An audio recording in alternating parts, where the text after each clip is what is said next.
per day or at the gas pumps? Well, as you know, we've laid out in our budget what we believe is affordable. We said in the last election we would cut the GST 2%. We've done that. In fact, we've done it 3 years ahead of schedule. The second point wasn't going to be cut for 5 years, and we cut it 3 years ahead of schedule, so we've cut in advance. I don't believe that further GST cuts are affordable at the moment. We have brought in, as you know, other cuts, particularly the personal income tax, and a lot of people are seeing the benefits of that right now through increased rebates they're getting this year. As you know, we've encouraged other levels of government to work with us and also cut taxes. I won't comment on individual provincial proposals, but obviously we never discourage any level of government from pushing a tax reduction agenda. James Cohen. Prime Minister, there's new inflation numbers out today, and if you set aside the oil and gas side of things, everything else seems to be relatively under control.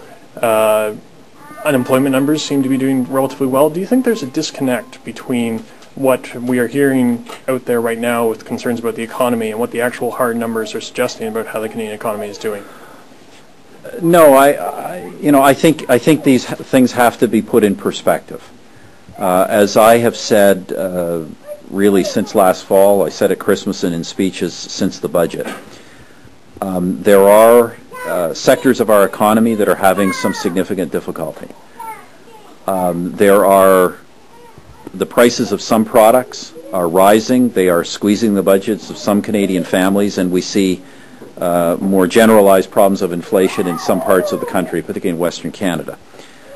And of course, the economy has slowed somewhat, given the general trend in the world economy right now. The government is worried about them. The government is engaged on them. But we don't want to panic. Now is not the time to start spending like drunken sailors, to start running massive deficits, to start raising carbon taxes all over the economy because somebody thinks they should do something.